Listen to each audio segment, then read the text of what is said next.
Today we're going to go over the home fill. I'll go over that first. Everybody knows what a home fill is. Okay, it's what you fill your tanks off in a patient's home. A couple pieces of equipment that you're going to need is the home fill unit, the rack system, the concentrator, and of course the line that's going to connect the two so you can fill the tanks and the tank to go with it. One of the things about the home fill system is when you turn on the concentrator, you need to have the liter flow at least at 2, okay, and no higher than 3 on a 5-liter concentrator. It takes at least 2 liters to fill the tanks off of a home fill. So if a patient is ordered on 4 liters, they can't have a home fill system unless we convert them over to a 10-liter concentrator. So you make sure that your flow meter is set at 2, no higher than 3. You have a piece of tubing that's going to go between the two of them, and they fit in here in these green holes with the green thing. One on the bottom.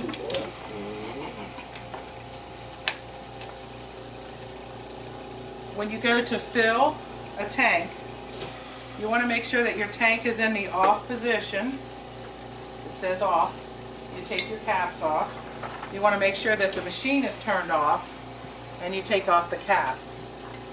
You line up the gold pin right over the hole and click it down.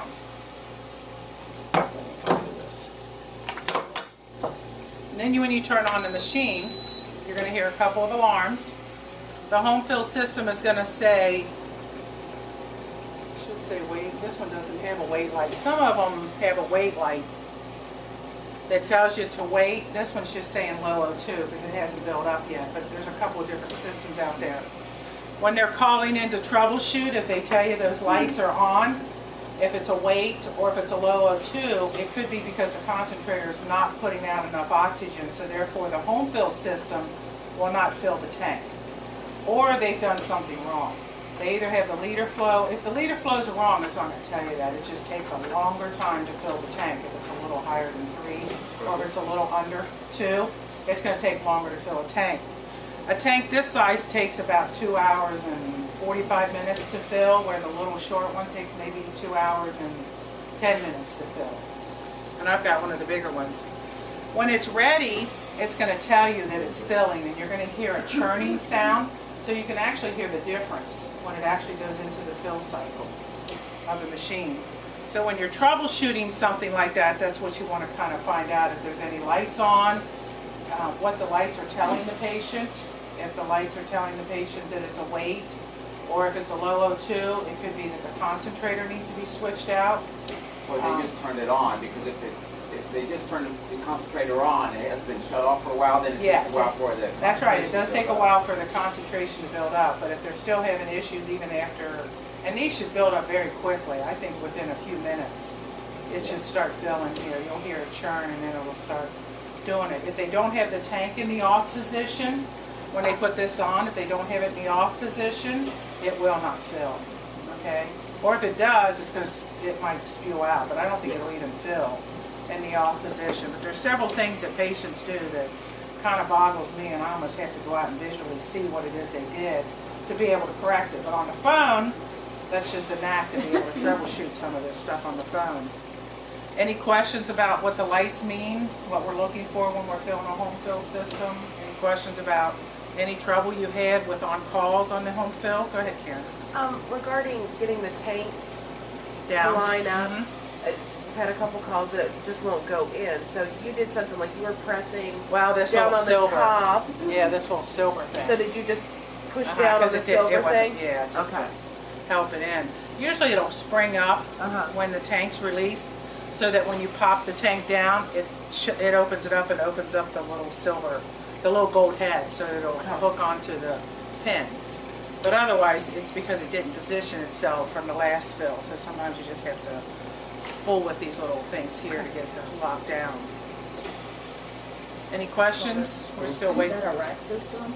This Is that one? the rack? Yeah, this is the rack system, and then there's a table system that the home fill will sit on top of. Okay, and then we also have the Perfecto. Did you hear it? It just switched. So now it's going to tell you, well, quit again. So that one's not working? No, it's in the fill. It's just because but it's saying filling. So after the 2 hours and 45 minutes, if the tank is completely empty, it's going to take that long, the machine will actually shut itself off. They can still leave it on. They just come over and physically turn it off. So a patient can actually leave their home while one of these are filling. It's not going to overfill. It can't overfill. Okay, and the machine will automatically cycle off when it hits the 2,000. Now, one of the things that the patients are taught when they're filling the tanks, they don't have to have the tank completely empty to refill it, but they do have to have it below the 1,000 mark in order to fill it. So if they're at 1,100, all they have to do is bleed off 100 pounds of pressure, and they'll be able, or maybe 200 pounds of pressure. Just open it up at 2 liters, continuous, and then they can bleed out that, and then they can fill it. They don't have to completely empty their tank because it's going to take another 2 hours and 45 minutes to fill it. But it does have to be under the 1,000 mark in order to fill. Am I right on that? I think there's some newer ones that are coming out that they don't have to, I've heard. I don't think we have any of those. That's the bigger of the two tanks. The Yes. small ones, how long do they take? About an hour, about 2 hours and 10 minutes. Because you go from a 4-hour tank to about a 6-hour tank, so you got a little more filling time to fill it up because you got a little bit more volume. So it's about that time.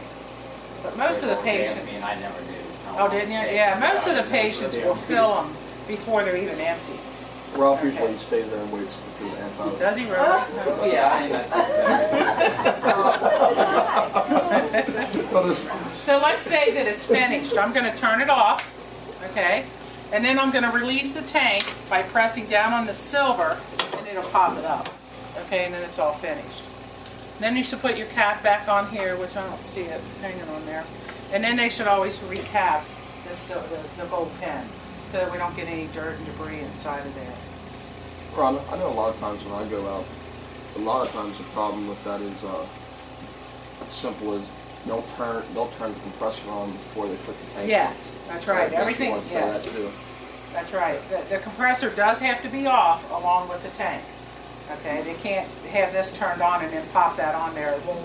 It'll either keep saying it's waiting, it just won't go into the fill cycle. So that's another good troubleshooting tip that some of the patients do. If they turn the compressor on and try to put the tank in, then it's just going to say it's waiting for like Yeah, it hours. probably won't alarm or do anything. Yeah. Okay, so you're just going to have them turn it off, reset, Yep. basically. Yep. Okay. Yep, if you're going to have the troubleshoot, just tell them to take everything off, turn everything down, except for the continuous concentrator, because they can use that while they're filling their tank, okay?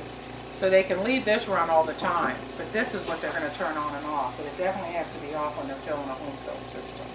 And the tank has to be off. It can't be set on the tube. Both units are off until it's connected, and then you power, put the power on. Yep. And if it, other reasons that it wouldn't fill is if their tubing is not securely put in, or if for some reason they have broke the tip off of this and they don't realize it because they've moved it around, that's going to be a leak, so it's not going to fill. And if I'm not mistaken, there is no alarms, right, for the home fill if there's leaks. I think it's only if it's produced. I don't think there's alarms at all, is there? But it's not an alarm, is it? It's just a light. Yeah, the home fill only has lights that let you know what's going on. So that's why you have to ask them. If there's an alarm going off, it's the concentrator that's going off. So if it's producing low O2, it should be either intermittently beeping to let us know something's wrong and the yellow light should be flashing, or the red light and the continuous alarm should be alerting us that there's something wrong. But sometimes patients will go, I hear this beeping sound, but I'm not quite sure what it is. And it's like, is it my fire detector or smoke detector? And usually it's this thing just intermittently beeping because it's not producing good oxygen, something's wrong and it needs attention. And so some patients will call up and say, I think my concentrator's beeping. Have you had that happen intermittently? Where they've called up and said that? So usually that's what it is. The concentrator needs to be switched out, and they can easily look to see what the alarm system is. So any questions about the home fill system and how we're using it?